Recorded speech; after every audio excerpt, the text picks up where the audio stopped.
Magandang araw mga kaibigan. Bigyan natin ng reaction opinion itong post JMA News. Pahayag, bagong pahayag ito ni Senator Erwin Tulfo 40 minutes ago. Title, Matatawa ka na lang. Pinalagan ni Senator Erwin Tulfo ang aligasyon ng ex-Marines na nakatanggap siya ng mali-maletang pera. Ako po ay natutuwa, hindi po ako naiinis.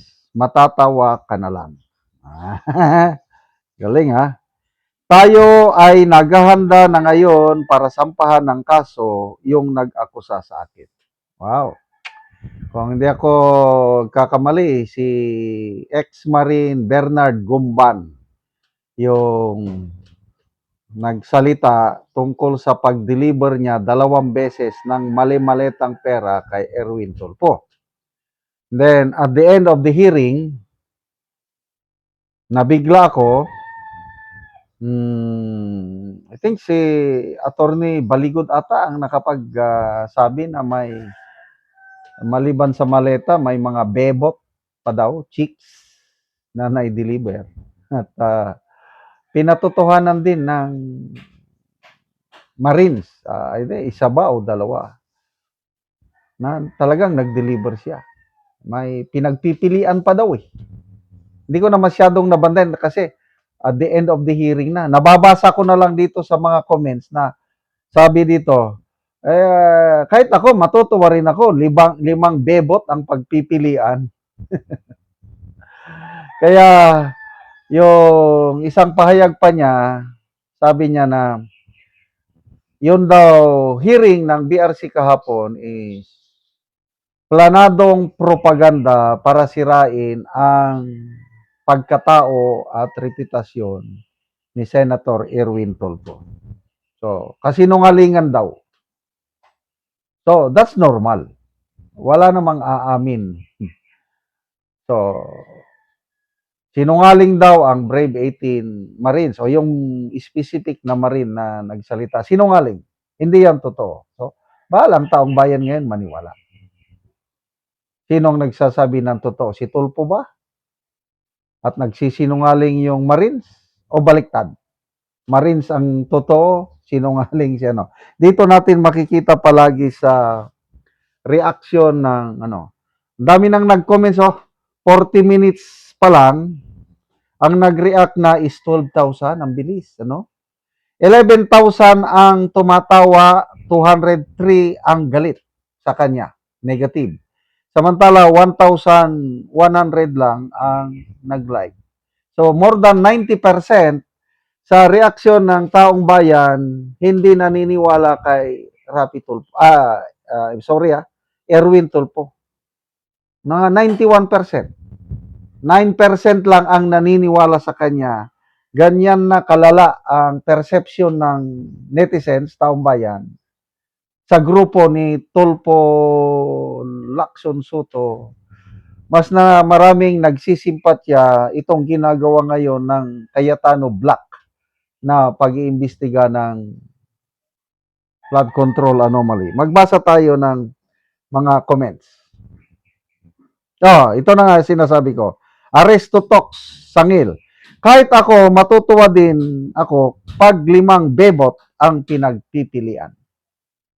Na-shock ako kahapon at the end of the hearing. Napapag-usapan yung delivery, hindi lang pala mga mali-maleta, kundi kasama ang bebot or chicks. Kaya yung mga nagko-comment dito is, ito pa, Al Noblesa, hawak niya ang beat, hawak niya ang legs. Ano ibig sabihin yung legs? Bahala na kayo. Ang comments, ang iba sabi, hindi lang siya bendelo, bend the legs. Legs. JC Javier, natuwa pero magkakaso, ako din natawa. Natutuwa lang daw. Kung natutuwa, ibig sabihin, hindi naman yan totoo. Baliwala yan sa akin. Bakit niya kakasuhan? Ibig sabihin, bahala na. Yan na pa, yan din ang comment ko pa nung una. Kung nagsisinungaling ang Brave 18 Marines, kasuhan nyo. O di kasuhan nyo. Actually, I think more than 10.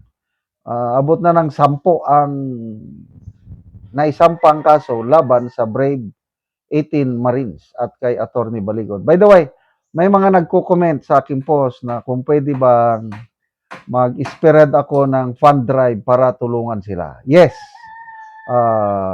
naawa ako sa kanila. Yung kwento nila na sardinas lang ang inuulam nila, chip in lang sila, contribute ba? Kung may magkasakit sa pamilya nila, si Attorney Baligod ang nagpapadala.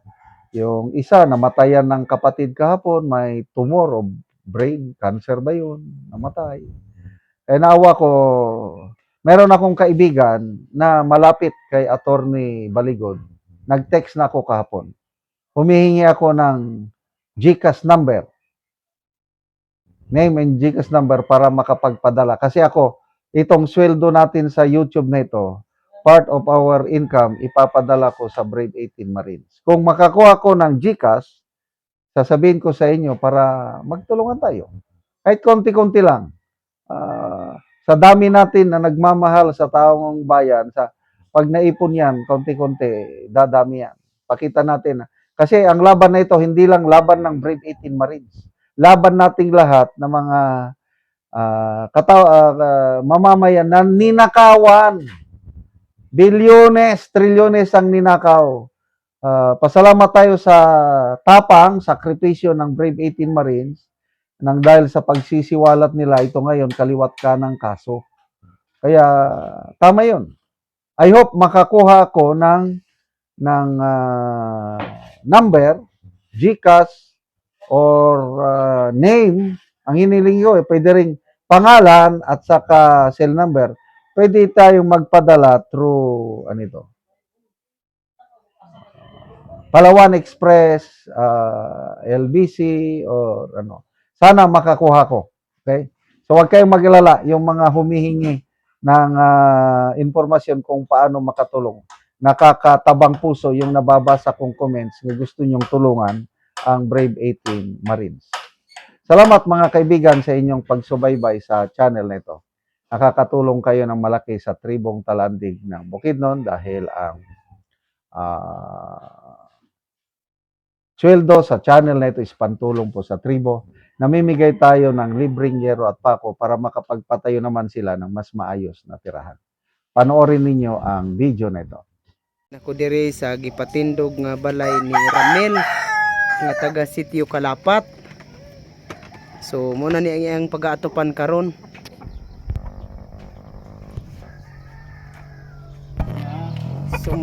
So muna ni ang yero nga among gihatag nga natabang sa iyaha. Mag-atop na nigit siya karon.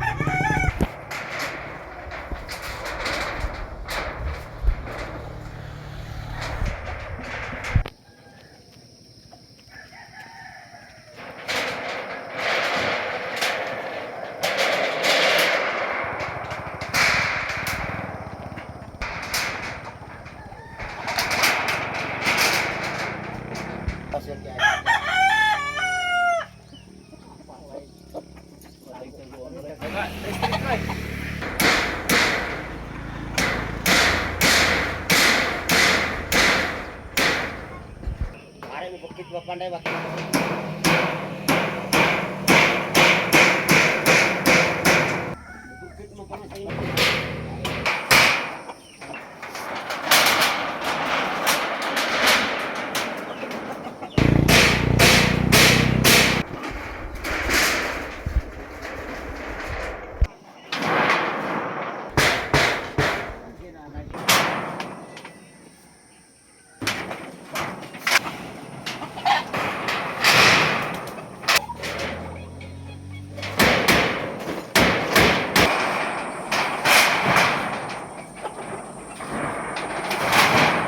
O karon atong makita nga managid sila sa ilang pag-atop. Salamat kayo sa Ginoo nga imong gihatag karon nga sa mga sin nga dili ang gid mi makagpuyo sa akong papa karon. Kay nakigpuyo lang ka dito si ung papa. Puyo lang mi sa dito sa akong papa. So karon nakabalay na gyud ka. Balay nami nakadukod nami karon sa balay. Namo karon. Tungod sa tabang na giyatag nga sin sa amo. Salamat kayo. Salamat kayo.